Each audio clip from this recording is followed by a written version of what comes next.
മുസ്ലിം ലീഗിനെ എതിർത്ത് കഴിഞ്ഞാൽ എങ്ങനെയാണ് അത് മുസ്ലിം ജനതയെ എതിർക്കുന്നത് എന്ന വെറും ഒരു മുട്ടുവാദം പോലെയുള്ള ഒരു ന്യായീകരണമാണ് മുഖ്യമന്ത്രി ഇവിടെ ഉന്നയിക്കുന്നത്. നമസ്കാരം.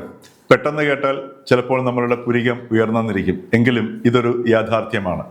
കേരളത്തിൽ ഈ വരുന്ന തെരഞ്ഞെടുപ്പിൽ CPM-ഉം BJP-യും തമ്മിൽ പരസ്യമായ തെരഞ്ഞെടുപ്പ് ധാരണയാണ് രഹസ്യമായി ഉണ്ടാക്കിയിരിക്കുന്നത്. അതായത് കുറഞ്ഞതൊരു 10 മണ്ഡലങ്ങളിൽ BJP-യെ സഹായിക്കുക എന്നുള്ള ഒരു സമീപനം CPM സ്വീകരിക്കുന്നു. അതോടൊപ്പം തന്നെ CPM-ന് ജയസാധ്യത ഇല്ലാത്തത് അല്ലെങ്കിൽ കുറഞ്ഞതുമായ മണ്ഡലങ്ങളിൽ CPM-നെ BJP-ക്കാർ സഹായിക്കുന്നു. ഇതാണ് ആ ഡീൽ. ഇത് പ്രതിപക്ഷ നേതാവ് പറയുകയുണ്ടായി. അത് ഈ കേരളത്തിലെ തെരഞ്ഞെടുപ്പ് തയ്യാറെടുപ്പുകൾ നിരീക്ഷിക്കുന്നവർക്ക് ഇത് വളരെ വ്യക്തമായി മനസ്സിലാകുന്ന ഒന്നായിരുന്നു. കാരണം ഈ നിലപാട് തുടങ്ങിയത് മുഖ്യമന്ത്രി ദില്ലിയിൽ നമ്മുടെ ലോക്സഭാ തെരഞ്ഞെടുപ്പിന് ശേഷം ഒരു PR ഏജൻസിയുടെ സഹായത്തോടു കൂടി ഹിന്ദുവിന് നൽകിയ അഭിമുഖം മുതൽ തുടങ്ങിയതാണ് ഈ സമീപനം. അത് തുടർന്ന് ഇവിടെ എത്തി നിൽക്കുന്നു എന്ന് മാത്രം.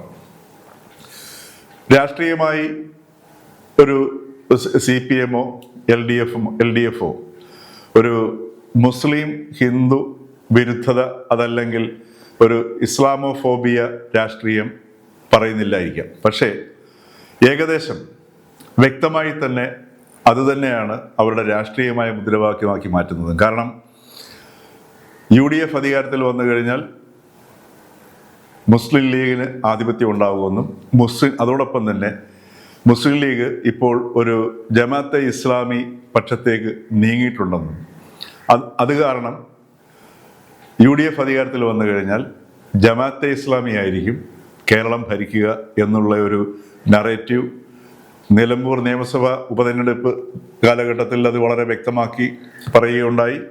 അത് CPM-ന്റെ സംസ്ഥാന സെക്രട്ടറി തന്നെ തെരഞ്ഞെടുപ്പിൻ്റെ തലേ ദിവസം മാതൃഭൂമി ചാനലിന് നൽകിയ അഭിമുഖത്തിൽ അത് വ്യക്തമായി തന്നെ പറയുകയുണ്ടായി.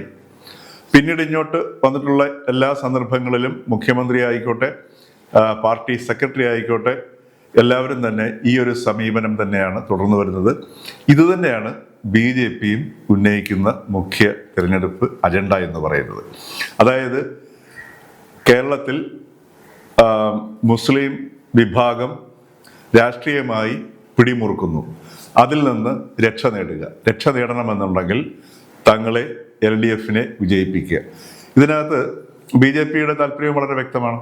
കാരണം BJP-യുടെ താല്പര്യം എന്ന് പറഞ്ഞാൽ കോൺഗ്രസ് മുക്ത ഭാരതമാണ്.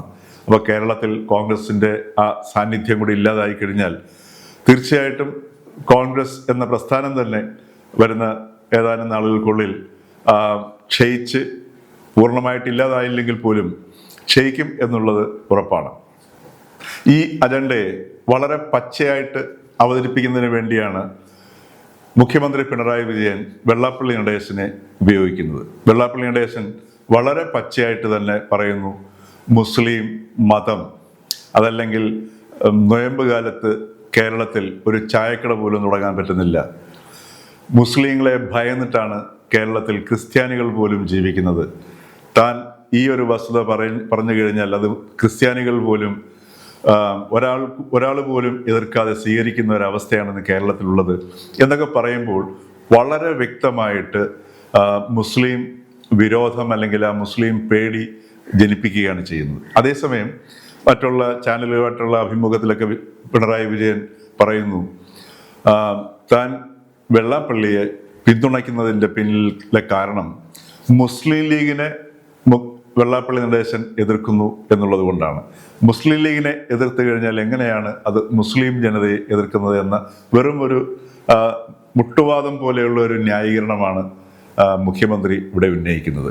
അപ്പം ഇതിലൂടെ മുഖ്യമന്ത്രി പിണറായി വിജയൻ വെള്ളാപ്പള്ളി നടേശനെ എല്ലാ അർത്ഥത്തിലും കാറിൽ കയറ്റിക്കൊണ്ട് നടന്ന് അംഗീകരിക്കുകയും അതോടൊപ്പം തന്നെ അദ്ദേഹത്തിന് ന്യായീകരിക്കുകയും ചെയ്യുമ്പോൾ ഈ അജണ്ട, അതായത് LDF വന്നില്ല എങ്കിൽ ജമാഅത്തെ ഇസ്ലാമിയുടെ കീഴിൽ കേരളീയ ജനതയ്ക്ക് ജീവിക്കേണ്ടി വരും എന്ന ഒരു നറേറ്റീവ് അല്ലെങ്കിൽ പൊതുബോധ്യം ഉണ്ടാക്കിയെടുക്കുകയും അതോടൊപ്പം തന്നെ BJPക്ക് കുറഞ്ഞതൊരു 10 സീറ്റെങ്കിലും ലഭ്യമാക്കുക. ആ പ്രത്യുപകാരം എന്ന നിലയിൽ BJP CPM-നെ സഹായിച്ച് അധികാരത്തിലെത്തിക്കുക.